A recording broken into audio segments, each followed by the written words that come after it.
لیس علیکم جناح ان تبتغوا فضلا من ربکم، اگر تم حج کے دوران اپنے رب کا فضل رزق وغیرہ تلاش کر لو تو کوئی مذائقہ نہیں، یعنی اگر کوئی چھوٹا موٹا کاروبار کوئی ادھر سے چیز لے گیا اور ادھر سے لے آیا تاکہ سفر کا خرچہ نکال سکے تو یہ اس انداز سے صحیح ہے، لیکن اس میں ایسا نہ ہو کہ اصل چیز کوئی بھول جائے۔ فَإِذَا أَفَضْتُم مِّنْ عَرَفَاتٍ، پھر جب تم عرفات سے واپس آؤ، فَاذْكُرُوا اللَّهَ عِندَ الْمَشْعَرِ الْحَرَامِ، تو مشعر الحرام یعنی مزدلفہ پہنچ کر اللہ کو اس طرح یاد کرو، وَاذْكُرُوهُ كَمَا هَدَاكُمْ، جیسے اس نے تمہیں ہدایت کی ہے یاد کرنے کی، وَإِن كُنتُم مِّن قَبْلِهِ لَمِنَ الضَّالِّينَ، ورنہ اس سے پہلے تو تم راہ بھولے ہوئے تھے۔ اس سے یہ بات بھی معلوم ہوتی ہے کہ ارکان حج میں وقوف عرفہ اہم ترین رکن ہے۔ صحیح جی، حج عرفہ ہی ہے جو یوم عرفہ اور عید کے درمیان کی رات طلوع فجر سے پہلے پہنچ گیا اسے حج مل گیا، مسند احمد کی روایت ہے۔ ثم افیدوا من حیث افاد الناس واستغفروا اللہ، پھر وہاں سے واپس لوٹو جہاں سے سب لوگ واپس لوٹتے ہیں اور اللہ سے بخشش مانگو، ان اللہ غفور الرحیم، بلا شبہ اللہ تعالیٰ بڑا بخشنے والا ہے۔ اس میں ایک معاملہ یہ کرتے تھے، قریش عام لوگوں کے برعکس حج کے دوران عرفات نہیں جاتے تھے، ٹھیک ہے، حدود حرم سے باہر کہتے تھے یہ حدود حرم سے باہر ہے اور ہم یہاں کے لوگ ہیں، ہمیں جانے کی ضرورت ہے، کہا تم بھی جاؤ جیسے باقی لوگ جاتے ہیں، یہ خود ساختہ اپنا کوئی نظریہ اس طرح کا نہیں رکھنے کی ضرورت۔ تو فرمایا گیا فَإِذَا قَضَيْتُم مَنَاسِكَكُمْ فَاذْكُرُوا اللَّهَ كَذِكْرِكُمْ آبَاءَكُمْ، پھر جب تم ارکان حج ادا کر چکو تو اللہ تعالیٰ کو ایسے یاد کرو جیسے تم اپنے آباء و اجداد کو یاد کیا کرتے تھے۔ وہ ایسے کرتے تھے کہ جب حج کے مناسک سے فارغ ہو جاتے تو اپنے آباء و اجداد کا ذکر کرنے بیٹھ جاتے۔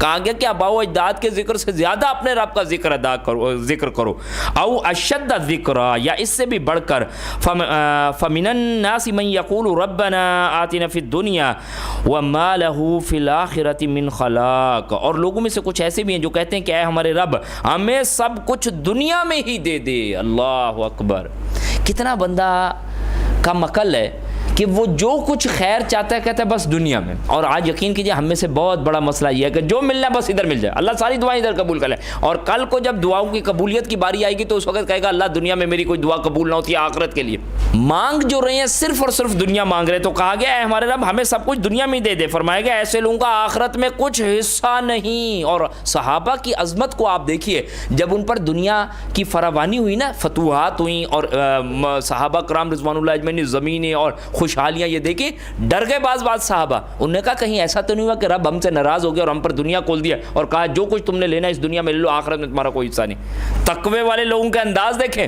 اور ہم جیسے لوگ ہوتے تو کیا کہتے ہیں، دیکھا نا اللہ کتنا راضی ہے، بھائی راضی ہے تو دے رہے ہیں، انداز یقین کیجئے ایمان کا معاملہ۔ تو فرمایا کہ وَمِنْهُمْ مَنْ يَقُولُ رَبَّنَا آتِنَا فِي الدُّنْيَا حَسَنَةً، اور کچھ ایسے ہیں جو کہتے ہیں ہمارے رب ہمیں دنیا میں بھی بھلائی دے، وَفِي الْآخِرَةِ حَسَنَةً، اور اللہ آخرت میں بھی بھلائی دے، وَقِنَا عَذَابَ النَّارِ، اور اللہ جہنم کی آگ سے بچا لے، اللہ تو جہنم کی آگ سے بچا لے۔ بڑی پیاری دعا ہے، جو لوگ حج عمرے کے لیے جاتے ہیں خود ساختہ دعاؤں سے بچ کے ان دعاؤں کو اختیار کریں۔ اللہ کے رسول کریم صلی اللہ علیہ وآلہ وسلم ہر چکر میں رکن یمانی اور حجر اسود کے درمیان اس دعا کو مانگتے، اور یہ دعا ہوتی ہے دل کی رغبت سے، کتاب کھولی اگلے کو ٹکر ماری، کچھ لفظ نہیں آیا، وہ بیچارہ اگلا پڑھ رہا تھا، اسے روک کے کہا یار یہ ذرا بتاؤ میری دعا کا چکر میں ایک دعا آئی ہوئی ہے بھائی، اور ان کا کوئی سر پیر کوئی نہیں۔ یہ انداز ہمارے نہیں ہونے چاہیے، مسنون چیزوں کو تو پہلی فرصت میں پکڑیں۔ پتہ نہیں یہ ایک عجیب ہماری روش کیوں ہے کہ اللہ کے رسول کریم صلی اللہ علیہ وسلم کی بتائی ہوئی ساری باتیں لگتا ہے پڑھ لی ہیں، باقی ادھر ادھر کی اکٹھے کر کے بیٹھ جاتے ہیں۔ پہلے وہ والی ختم کر لیں، اگر وہ ختم ہو جاتی ہے تو پھر ضرور لے لیں، اس میں تو کوئی بری بات نہیں ہے۔ جو درجہ ہمیں اللہ کے رسول کریم صلی اللہ علیہ وسلم کو دینا ہے وہ کسی کو کوئی نہیں دے سکتے، مجبوری ہے، دین کے ساتھ بندھے ہوئے جڑے ہوئے ہیں، اللہ کی کتاب سنت رسول صلی اللہ علیہ وآلہ وسلم۔ تو یہ ایک بہت پیاری دعا جو یہاں پر بیان کی گئی، اولئک لہم نصیب مما کسبوا، ایسے لوگوں کو اپنی کمائی کے مطابق دونوں جگہ حصہ ہے، واللہ سریع الحساب، اور اللہ تعالیٰ فوراً حساب چکا دینے والا ہے۔ واذکروا اللہ فی ایام معدودات، ان گنتی کے دنوں میں اللہ کو خوب یاد کرو۔ یہ گنتی کے دن ایام تشریق 11، 12 اور 13 ذو الحجہ مراد ہیں۔ فرمایا گیا فمن تعجل فی یومین فلا اثم علیہ، پھر اگر کوئی شخص جلدی کر کے 2 دنوں میں واپس ہو گیا ہو تو اس پر کچھ گناہ نہیں، ومن تاخر فلا اثم علیہ، اور اگر 1 دن کی تاخیر کر لے تو بھی کوئی بات نہیں، لمن اتقى، بشرط کہ اللہ سے ڈرنے والا ہو، واتقوا اللہ واعلموا انکم الیہ تحشرون، اور اللہ کی نافرمانی سے بچتے رہو اور جان لو آخرت کو تم اس کے حضور جمع ہوگے۔ ایسی ہے بات جی، یہ بات پکی ہے، جمع ہوں گے، یقین ہو اللہ سے ڈرے، کل کو جواب دہی ہے۔ وَمِنَ النَّاسِ مَن يُعْجِبُكَ قَوْلُهُ فِي الْحَيَاةِ الدُّنْيَا وَيُشْهِدُ اللَّهَ عَلَى مَا فِي قَلْبِهِ وَهُوَ أَلَدُّ الْخِصَامِ، اور لوگوں میں سے کوئی ایسا بھی ہے کہ جس کی بات آپ کو دنیا کی زندگی میں بڑی بھلی معلوم ہوتی ہے اور وہ اپنی نیک نیتی پر اللہ کو گواہ بھی بناتا ہے، حالانکہ وَهُوَ أَلَدُّ الْخِصَامِ، حالانکہ وہ جھگڑالو ہے، سخت قسم کا جھگڑنے والا شخص ہے۔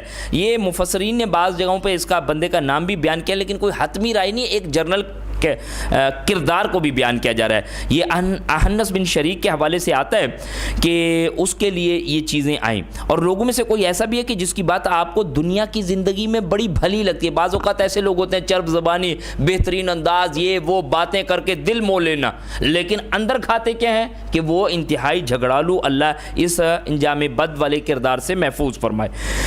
کہا کہ وہ اپنی نیک نیتی پر اللہ کو گواہ بھی بنا لیتا ہے، حالانکہ وہ کج بحث قسم کا جھگڑالو ہوتا ہے۔ وَإِذَا تَوَلَّى سَعَى فِي الْأَرْضِ لِيُفْسِدَ فِيهَا وَيُهْلِكَ الْحَرْثَ وَالنَّسْلَ، اور جب وہ ایسی باتیں کرنے کے بعد لوٹتا ہے تو عملاً اس کی تگ و دو یہی ہوتی ہے کہ زمین میں فساد مچائے اور کھیتی اور نسل کو تباہ کرے۔ کہا گیا کہ یہ منافق تھا، پہلے ایمان لایا اور پھر بعد میں جب یہ مدینہ سے واپس جانے لگا تو واپس جاتے ہوئے جو ہے مسلمانوں کی املاک کو جلایا اور جانوروں کو نقصان پہنچایا، اور اس انداز کا کردار اور دین سے پھر گیا اور نسل انسان کو تباہ کرے۔ واللہ لا يحب الفساد، حالانکہ اللہ فساد کو پسند نہیں کرتا۔ وَإِذَا قِيلَ لَهُ اتَّقِ اللَّهَ، اور جب اسے کہا جائے کہ اللہ سے ڈر، أَخَذَتْهُ الْعِزَّةَ بِالْإِثْمِ، تو اپنی عزت کی خاطر گناہ پر جم جاتا ہے۔ فَحَسْبُهُ جَهَنَّمُ، اس کے لیے جہنم کافی ہے۔ وَلَبِئْسَ الْمِہَادُ، اور وہ بہت برا ٹھکانہ ہے۔ اللہم اجرنا من النار، اے اللہ تو ہمیں جہنم کی آگ سے محفوظ فرما۔ اصلاً یہاں پر پتہ کیا بات آ رہی ہے؟ دو کردار بیان کیے جا رہے ہیں، ایک وہ کردار جو اللہ کے دین کی نفی کرتا ہے، اور ایک وہ پیارا کردار ہمارے سامنے آ رہا ہے جو اللہ کے دین کے لیے اپنی جان تک قربان کر دیتا ہے۔ یہ دو کرداروں کو سامنے رکھا جا رہا ہے، اور یہ ایک بڑی خطرناک یہاں پہ بات بتائی، جب کسی کو حق کی طرف بلایا جائے بجائے اس کے کہ وہ حق کی طرف آئے اپنے گناہ پر جم جاتا ہے۔ یہ بہت بہت بڑا ظلم ہے، اللہ ہمیں اس سے محفوظ فرمائے کہ ہم کوئی بری بات اور اس پر ڈٹ جائیں اور کہیں کہ نہیں یہی ٹھیک ہے۔ نہیں، جب حق پتہ چل جائے فوراً اپنے آپ کو اپنے رب کے حوالے کر دے۔ فرمائے گا وَمِنَ النَّاسِ مَن يَشْرِي نَفْسَهُ ابْتِغَاءَ مَرْضَاتِ اللَّهِ، اور لوگوں میں سے کوئی ایسا بھی ہے جو اللہ کی رضا جوئی کے لیے اپنی جان تک بیچ ڈالتا ہے۔ اللہم اجعلنا منہم، اے اللہ تو اپنی رحمت سے ہمیں ان میں سے بننے کی توفیق دے۔ اللہ ہم نے تجھ سے وعدہ کہ اللہ ہمیں سچا کر دے، اللہ ہم نبھا سکیں، اللہ کہ ہم نے تیرا کلمہ پڑھا ہے، تیرے لیے اپنی جان دے، اپنا گھر بار دے، اپنے مال لوٹائے، اپنے وقت لگائیں، اپنی ہر چیز جو تو نے ہمیں بخشی ہے وہ تیری راہ میں قربان کرے۔ صہیب رومی کی بات چل رہی ہے یہاں پہ بڑی پیاری، وہ ایسی پیاری شخصیت ہیں صہیب رومی، ہجرت کر کے مدینہ آئے تو مشرکین نے انہیں پکڑ لیا، کہا کہ یہ مال اسباب یہ کیا ہے بھائی، سارا ہم سے کمایا اور تم اب یہ لے کے جا رہے ہو، تو کہا ایسے تو نہیں تمہیں جانے دیں گے، سارا مال چیزیں ویزیں اٹھا کے رکھ لی۔ انہوں نے کہا بھائی یہ سب رکھو، میں اللہ کے رسول کریم صلی اللہ علیہ وسلم کے قدموں میں جان دوں۔ آپ جب صبح پہنچے، صبح فجر کی نماز پڑھ کے آپ فارغ ہوئے تو آپ نے دیکھا صہیب رومی آ رہے ہیں، تو آپ نے کہا صہیب رومی تو نے نفع بخش تجارت کی، سارا کچھ دے دلا کے اللہ کے دین کو چوز کیا ہے۔ یہ بات ذہن میں کہ ام سلمہ اور ان کی ہجرتیں اور بچہ اور بیوی کہاں پہ، اور خود ہجرت کرتے ہوئے آگے 1 سال بعد آئے ہیں۔ لوگ جنہوں نے اللہ کے لیے ارادے کیے ہیں ان ارادوں کو پورا کر کے دکھایا ہے۔